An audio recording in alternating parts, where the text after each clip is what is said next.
Graça e paz. Saúdo aí os amados que nos acompanham. Muito bom estar aqui com vocês, matando a saudade um pouquinho e poder compartilhar a palavra do Senhor. Mas nesse momento também lembro de aqueles que nos acompanham no chat por meio do YouTube, deixem um pouco as conversas paralelas de lado nesse momento para se atentarem à palavra do Senhor, porque vamos ouvir o que o Senhor, nosso Deus, deseja falar aos nossos corações durante essa noite. Amém?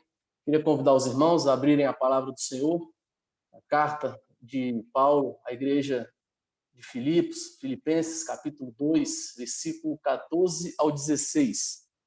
Vamos fazer a leitura do capítulo 2, versículo 14 ao 16. Diz assim a palavra do Senhor: Fazei tudo sem murmurações nem contendas, para que vos torneis irrepreensíveis e sinceros, filhos de Deus inculpáveis no meio de uma geração pervertida e corrupta, na qual resplandeceis como luzeiros no mundo, preservando a palavra da vida, para que no dia de Cristo eu me glorie de que não corri em vão, nem me esforcei inutilmente. Vamos orar? Senhor nosso Deus, estamos diante de Ti nessa noite, diante da Tua santa palavra, e o nosso coração, Pai, arde de desejo por ela. Arde de desejo de sermos transformados pelo Senhor. Arde de desejo, Pai, de ter a nossa vida moldada segundo a Tua vontade. Por isso, Santo Espírito de Deus, age no nosso meio essa noite, é o que nós pedimos. Em nome do Senhor Jesus. Amém. Meus irmãos, sejamos francos, né? O homem gosta de brilhar. O homem gosta de brilhar, né? O homem, por natureza, ele quer ser destaque, né? Ele quer ser o melhor aluno da escola, quer mostrar o boletim todo orgulhoso que só tirou 10. Atletas dedicam a sua vida inteira, seus melhores anos, da sua saúde, né, pelo brilho mais alto no pódio olímpico, para ganhar a medalha de ouro, ouvir o hino nacional do seu país. Qual jogador de futebol não deseja fazer aquele gol na final do campeonato que vai dar a vitória para o seu time? Para no outro dia pegar o jornal e ver, tal jogador brilhou. Qual goleiro que não sonha com o momento de defender um pênalti que vai dar a vitória para o seu time, para que todos olhem para ele, que brilhante. Então é assim, performances memoráveis de atletas, performances únicas, sempre que a gente olha para elas a gente fala, brilhante, que jogador brilhante, que atuação brilhante. Qual ator de Hollywood não espera brilhar fazendo um papel, não espera poder alcançar o auge da sua carreira, brilhando através de uma atuação onde ele recebe o Oscar, não é verdade? Músicos, modelos, artistas em geral, eles anseiam por brilhar. E sejamos sinceros, essas atuações de artistas, de atletas, atuações diversas que são brilhantes, elas mexem com a gente. Elas deixam a gente, né, mexem a gente de maneira profunda que a gente não esquece. Quem, por exemplo, esquece as defesas do goleiro Taffarel nos pênaltis na Copa de 94? Então, são fatos marcantes que realmente o brilho de um atleta, o brilho de uma atuação marcam profundamente as nossas vidas. E, meus irmãos, nosso texto de hoje ele fala um pouco a respeito disso. Ele fala a respeito de um resplendor, de um brilho que agrada a Deus. Não é um brilho humano, mas é um brilho que glorifica o nosso Deus. O nosso texto fala sobre um brilho, na verdade, que é exigido por Deus e que tem um propósito, iluminar esse mundo. Como então, meus irmãos? Como então podemos brilhar para a glória de Deus? É o que o nosso texto vai responder nessa noite. Os versículos anteriores, as pregações anteriores do domingo passado, por exemplo, o reverendo Marco Antônio, a gente viu Paulo chamando o povo a desenvolver a sua salvação, chamando o povo a crescer na vida cristã, chamando o povo a deixar de serem crianças na fé para amadurecer, crescer em santidade, a manifestação da sua desenvolvimento da sua salvação. Então, como que a gente pode perceber então esse desenvolvimento da salvação? O nosso texto vai falar um pouco sobre isso, sendo luz no mundo. O próprio Senhor Jesus já nos chamou no Sermão do Monte, lá em Mateus, no capítulo 5, falando, olha, vocês são a luz do mundo. Como então eu posso brilhar para a glória de Deus? Nosso texto nos responde, Nós brilhamos para a glória de Deus quando nós não murmuramos. O texto começa no versículo 14 falando: fazei tudo, fazei todas as coisas. E essa expressão, ela é ampla, ela abrange e envolve tudo aquilo que Deus nos chamou a fazer. Quer seja na sua casa, seu casamento, criação dos filhos, trabalho, escola, igreja, momentos de lazer, amizades, ministérios, tudo. De forma resumida, podemos dizer que não há nada em nossas vidas que não esteja incluída nessa frase. Fazei tudo. E aí Paulo olha para os filipenses, uma igreja que vivia dentro de um contexto altamente pagão, e diz: não murmurem, não murmurem. Vivam a vida diária, trabalhem, se relacionem, sirvam, façam todas as coisas sem murmuração, meus. E o que seria então murmurar? A gente pode dizer que murmurar basicamente é se reclamar, esse resmungar, é aquele desagrado, uma insatisfação interna, aquelas queixas particulares que nós temos. Pode ser também percebido por meio de reações externas. Afinal, a gente quer que os outros ao nosso redor saibam que estamos sofrendo. E aqui nós lembramos de um clássico momento da história do povo de Deus, onde a murmuração ficou evidente, onde a murmuração é usada como ilustração, inclusive ao longo de algumas passagens do Novo Testamento, como essa nova. Paulo usa, inclusive, uma palavra que no hebraico remete, quando ele fala sobre murmuração, remete àquela murmuração praticada pelo povo de Deus no deserto ao fugir do Egito. Lembram o que aconteceu no deserto? O povo havia sido libertado da escravidão. O povo viu 10 pragas que o libertaram da escravidão. O povo viu o Mar Vermelho se abrir e passar com o pé a seco. O povo acordava de manhã e tinha o seu maná. Mas, em Números capítulo 11, versículo 1 ao 6, registra que eles começaram a reclamar. Eles não tinham peixes, eles não tinham pepino, não tinham melões, não tinham alho, não tinham cebola.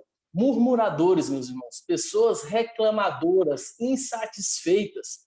Paulo aqui ele é objetivo ao usar essa ilustração e fazer essa admoestação.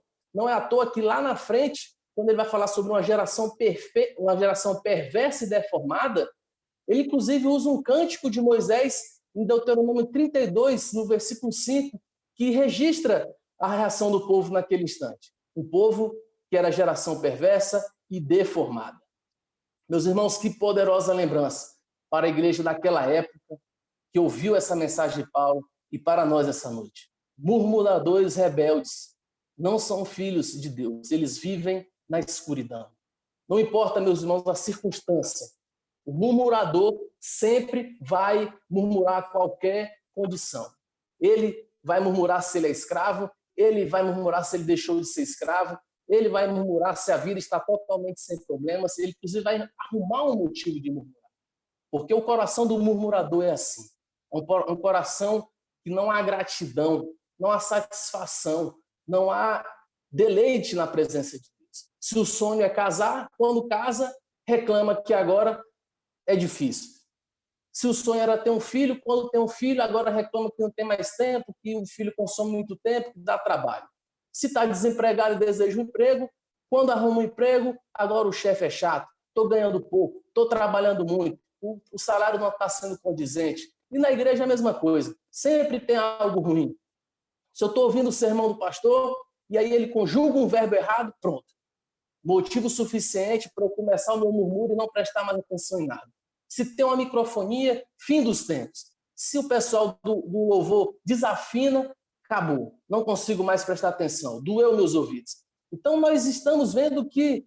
Eu não estou querendo dizer que a gente não tem que dar o nosso melhor em todas as áreas da nossa vida, mas a questão é que o murmurador, o melhor não serve, porque ele sempre vai reclamar de algo. E, meus irmãos, se nós queremos brilhar para a glória de Deus, devemos deixar de ser murmuradores. Donald Carson resume bem essa questão ao afirmar que em nossas vidas não pode haver traço sequer de autocomiseração, mas uma vida caracterizada por gratidão sincera. Lembre do Senhor Jesus. Lembre que o Senhor Jesus também não está nos pedindo aqui algo absurdo, porque ele desceu do céu, ele se colocou nas mãos de Deus para ser usado e cumprir os seus propósitos. Passou por inúmeras dificuldades, nunca se queixou, nunca reclamou, nunca, quer seja no seu íntimo ou externamente, mostrou insatisfação ou murmúrio na presença do nosso Deus. E nós somos chamados a fazer o mesmo, a fazer tudo em nossas vidas, sem murmuração.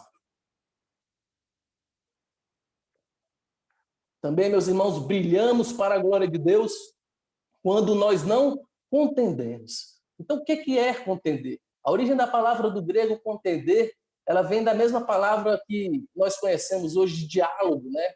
E aí, até aqui, tudo bem. É errado dialogar, é errado a discussão sobre um assunto. Discussões podem ser proveitosas, não é verdade? Mas Paulo, ao colocar contender ao lado de murmuração, ele quer nos chamar a atenção de que você já viu algum murmurador ter uma discussão com um fim proveitoso? O contender, então, aqui carrega esse tom de sentido litigioso. É aquela pessoa que sente a necessidade de questionar tudo e a todos ao seu redor. Tudo é motivo de discussão fútil, tudo é motivo de discussão desnecessária. Sua atitude do coração, seu tom de voz e objetivo não é o bem comum, é a sua própria satisfação, satisfação do seu ego. Ao que parece, Paulo, novamente aqui, visa tratar de um problema de divisão que estava ocorrendo no meio da igreja. Lá na frente, no capítulo 4, versículo 2, ele pede para que duas mulheres pensem concordemente, parem de contender uma com a outra.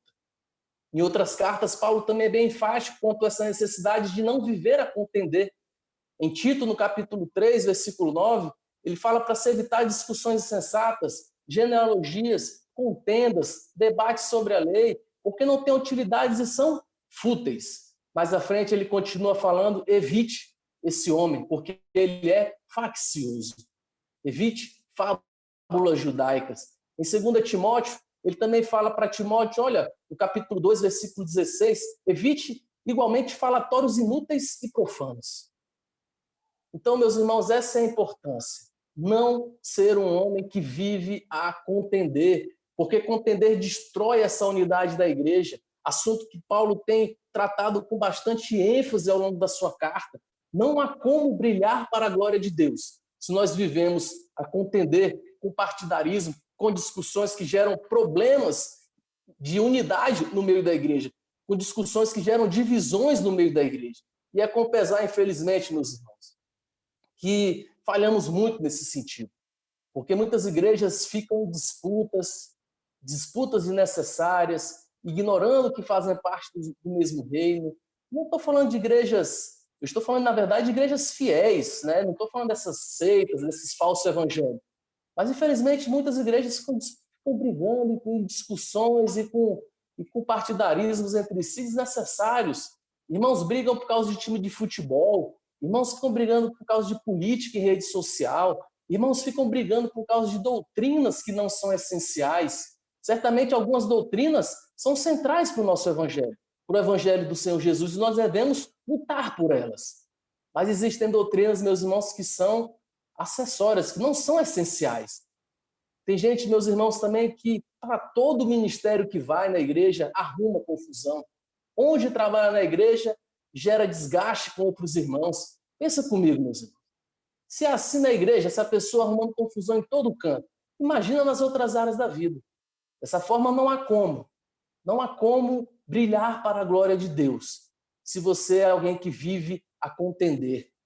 E Israel, do deserto, também é um povo que fica a contender. Essa é outra característica do povo naquele momento. Eles brigavam e discutiam com Moisés, ficavam argumentando futilmente contra Moisés.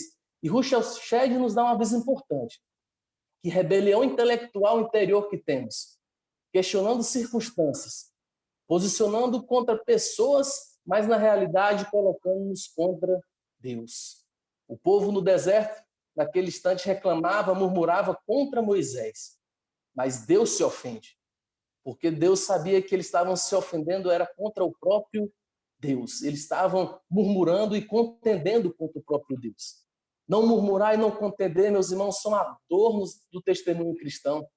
Atitudes de quem desenvolveu a sua salvação.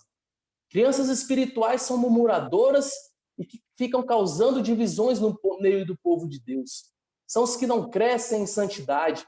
Não importa, meu irmão, a sua idade, o seu tempo de igreja, se você ainda vive a murmurar e contender no meio do povo de Deus, contender na sua vida, em tudo que você faz, você é uma criança espiritual e precisa desenvolver a sua salvação. Você precisa viver de modo digno do seu evangelho. Só assim você pode ser, como os versículos continuam nos falando, irrepreensíveis e inculpados, livres de culpa, que não merecem censura. Não significa ser irrepreensível e inculpável que você não tem pecado. Nós sabemos que nessa vida é impossível você viver sem pecado. Mas você, quando é irrepreensível, a ideia é de você não ter um defeito moral óbvio. Você não tem uma falta de ética visível a todos. É possível ser irrepreensível. Basta não ser um murmurador, alguém que não gosta de confusão. O texto já está nos dizendo isso, nos dá essa dica. Resumindo, meus irmãos, se alguém considera você reclamão e briguento, você já não pode ser considerado alguém irrepreensível. Você, na verdade, é alguém que merece repreensão. O texto fala também de sinceridade, essa ideia de ser sem qualquer mescla com o mal, não misturado com o mundo. Por quê? Porque nós vivemos num mundo, nós vivemos no meio de uma geração pervertida, distorcida, desviada, corrupta. E aí aqui a palavra corrupta, ela vem da mesma origem da palavra escoliosa, alguém torto, moralmente deformado, alguém realmente com a sua vida torta. Meus irmãos, esse mundo pervertido e torto e moralmente deformado, eles precisam ser iluminados, porque eles vivem na escuridão, eles vivem num mundo tenebroso, sem luz. Mas não há como brilharmos para a glória de Deus, iluminando esse mundo, se nós somos murmuradores, pessoas que vivem a contender e pessoas que são dignas de repreensão. Podemos dizer que tudo que foi dito aqui até o momento é resumido, sim, na ideia de que nós precisamos dar um bom testemunho, viver de acordo com a fé que nós professamos. Se não fosse assim, você não vai ser alguém que brilha nesse mundo. O Senhor Jesus, em João, no capítulo 17, versículo 20, ele fala, olha, eu rogo somente por estes, pelos meus filhos, mas também não somente por estes, mas também por aqueles que vierem a crer em mim, por intermédio da sua palavra, a fim de que todos sejam um. E como és tu, ó Pai, em mim, e eu em ti, também sejam eles em nós, para que o mundo creia que tu me enviaste, para que o mundo conheça que tu me enviaste e os amaste, como também amaste a mim. Irmãos, não existe bom testemunho, não existe brilho para a glória de Deus quando nós somos murmuradores, brigadores. Nessas condições, o mundo olha para a gente, esse mundo pervertido, esse mundo corrupto, ele olha para o povo de Deus e diz, vocês são desprezíveis, vocês são hipócritas, e nós envergonhamos o nome do Senhor. É por isso que, jovem, na sua faculdade, às vezes, quando você diz que é cristão, ninguém acredita em você. Sabe por quê?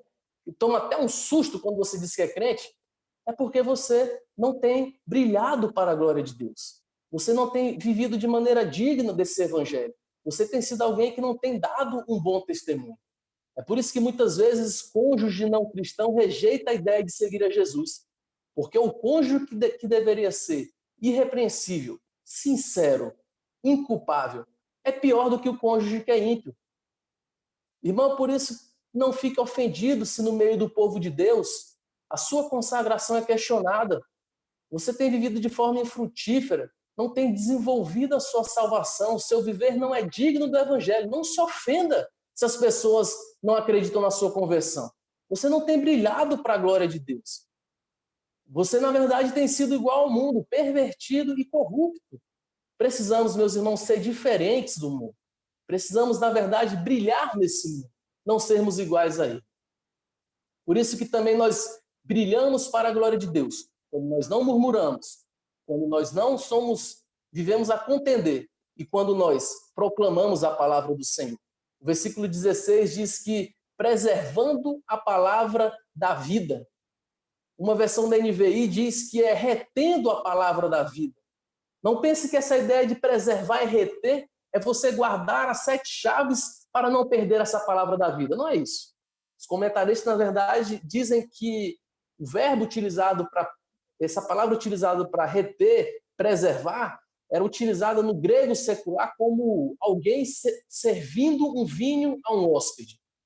Steve Lawson diz que esse é o ato de falar com confiança e por um longo tempo sobre determinado assunto. Não é meramente ter um apego tenaz ao evangelho, mas também é o de transmitirmos esse evangelho aos outros. Existe um ditado bem comum no meio evangélico brasileiro que é o evangelize, se preciso, com palavras. Meus irmãos, esse ditado ele é bem conhecido, bem divulgado, bem falado no meio evangélico brasileiro, mas ele é incompleto, se não for errado. Porque não há como você separar o testemunho da vida prática com o testemunho da proclamação do evangelho. A vida deve ser, sim, irrepreensível, mas isso não é suficiente para iluminar esse mundo caído. O nosso texto diz que tem que ir além de ter uma vida irrepreensível. É necessário que haja proclamação, preservação desse evangelho, prática do evangelho, viver de modo coerente do evangelho e pregar o evangelho são 2 coisas inseparáveis. Martin Lloyd Jones diz que não terminamos o nosso testemunho simplesmente expondo o outro tipo de vida, mas sim quando infundimos conhecimento e damos instrução. É assim que a luz brilha na vida desse mundo escuro. Pregar a palavra, meus irmãos. Devemos apresentar o evangelho a todos que nos rodeiam. Esse evangelho é a palavra de vida. Podemos dizer que o nosso viver como se fosse, a nossa vida é como se fosse uma plataforma para que possamos pregar. Ninguém pode nascer de novo se a palavra não for levada até ele. Paulo diz em Romanos, no capítulo 10, como crerão naquele de quem nada ouviram? E como ouvirão se não há quem pregue?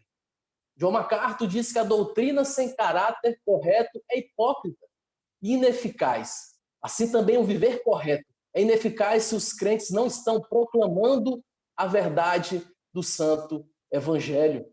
Pessoas são chamadas das trevas, pessoas são chamadas da escuridão desse mundo quando elas recebem esse santo evangelho de pessoas que vivem de forma irrepreensível.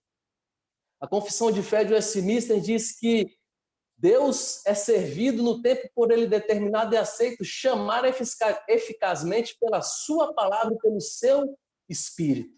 Então não há como, meus irmãos, não há como iluminar e brilhar para a glória de Deus, iluminando esse mundo, se nós não pregarmos a palavra do Senhor. E o apóstolo continua para que no dia de Cristo, aquele dia escatológico, quando o Senhor retornar e for julgar todas as obras, eu não me glorie de que não corri em vão, nem me esforcei inutilmente.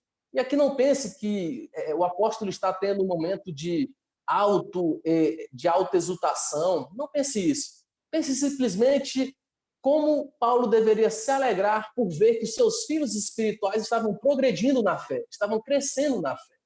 O apóstolo preso, então, tem como motivo de alegria, não a sua condição de prisão, mas as notícias de que seus filhos espirituais estavam crescendo. É assim na vida. Pais ficam felizes quando seus filhos andam de acordo com a educação que foi passada. Pais ficam tristes quando seus filhos não se tornam aquilo que eles criaram para ser. Da mesma forma, meus irmãos, se você quer alegrar os seus pastores, cresça espiritualmente. Brilhe para a glória do Senhor Jesus, tendo uma vida de santidade, tendo uma vida de desenvolvimento da sua salvação. Os pastores ficam tristes, os líderes espirituais ficam tristes quando o jovem, quando o adolescente, ou quando o adulto fica naquelas mesmices, não progride espiritualmente, fica mesmos problemas, mesmas dificuldades há 10, 15, 20 anos e não há progressão na sua vida. O que o apóstolo Paulo fala aqui, olha, você quer deixar o seu pastor alegre? Você quer deixar o seu pastor com felicidade, se regozijando na presença de Deus? Cresça. Cresça espiritualmente. desenvolva a sua salvação. Seja santo. Seja alguém que brilha para a glória do Senhor Jesus. Seja alguém que viva de modo coerente do Evangelho, proclamando esse mesmo Evangelho. Meus irmãos, o povo eleito de Deus, ele é essencial nesse mundo caído. Preste bem atenção, o povo de Deus, ele é essencial nesse mundo caído. Nós vivemos, meus irmãos, num mundo escuro, inundado pelo pecado. Um mundo em trevas. Um mundo onde a população não enxerga nada, a população está perdida porque eles ficam num mundo escuro onde não sabem o que fazer, não sabem para onde ir, sem esperança, entregue a sua própria sorte, muitas vezes sem saber o que fazer. É tão escuro esse mundo, meus irmãos, que eles até falam sem dúvida, sem pestanejar, que aqui é um inferno, de tão tenebroso que é esse mundo. E muitas vezes esses homens que vivem nesse mundo escuro, em seu desespero, ficam tentando achar soluções para trazer luz a esse mundo. Então eles pensam, eu acho que se tivesse mais educação no mundo, esse mundo seria melhor. Outros vão falar que se a gente dividisse as nossas riquezas, esse mundo seria melhor. Outros não, se prender todo bandido, esse mundo seria menos escuro. Uns bilionários colocam máscaras e saem combatendo o crime, achando que pode também resolver o problema. Mas no fim parece que esse trabalho nunca acaba. Outros vão dizer que se tiver um governo mundial unificado, esse mundo vai deixar de viver em trevas. São vários os projetos, meus irmãos, são várias as ideias de trazer luz, de iluminar esse mundo. Mas segundo a palavra de Deus, nenhuma delas é solução. Nenhuma dessas que eu citei, nenhuma das outras que existem por aí é solução e vai funcionar para dissipar a escuridão desse mundo. A solução, meus irmãos, é o povo de Deus iluminando esse mundo. É o povo de Deus cumprindo o seu chamado de ser luz para as nações, de resplandecer como luzeiros nesse mundo. E o texto fala dessa ideia de resplandecer como luzeiros. Essa palavra luzeiros ela é utilizada lá em Gênesis, no capítulo 1, versículo 14, quando Deus fala de construir luzes nos céus. Só nós, meus irmãos, que somos os instrumentos do Senhor para trazer luz a esse mundo. É quando nós cumprimos o nosso chamado que nós brilhamos para a glória de Deus e trazemos iluminação, trazemos instrução, trazemos esperança para esse mundo tenebroso. Essa foi a vocação de Deus ao longo de toda a história. Sempre foi assim. Ser luz para os gentios, para que a salvação alcance os confins da terra. Meus irmãos, talvez Brasília esteja tão escura assim porque nós não temos brilhado para a glória de Deus. Talvez o Brasil esteja assim tão difícil de enxergar, tão complicado de a gente ver esperança, porque o povo da aliança não tem desenvolvido a sua salvação, não tem resplandecido como luzeiros nesse mundo caído. Nós murmuramos, nós contendemos, nós somos repreensíveis, nós não proclamamos a palavra da vida. Nossa vida de santidade, meus irmãos, ela deve saltar aos olhos de todos, como as estrelas do céu o fazem, brilhando, iluminando esse mundo. E seu brilho, meu irmão, não vai ser conquista acadêmica. O seu brilho nessa vida não vai ser bens materiais adquiridos. O seu brilho nessa vida não vai ser sonhos realizados. O brilho da sua vida, jovem, não vai ser quantidade de seguidor que você tem em rede social. O nosso brilho, nós brilhamos para a glória de Deus quando nós fazemos a vontade do nosso Deus. Quando nós somos submissos ao chamado do Senhor de andarmos em santidade, proclamando a sua santa palavra. Quando nós somos seguidores, discípulos de Jesus. Esse é o brilho que agrada a Deus e é o brilho que nós devemos ansiar nas nossas vidas. Brilhar para a glória de Deus, não murmurando, não contendendo, sendo irrepreensíveis e proclamando a santa palavra do nosso Deus. Amém?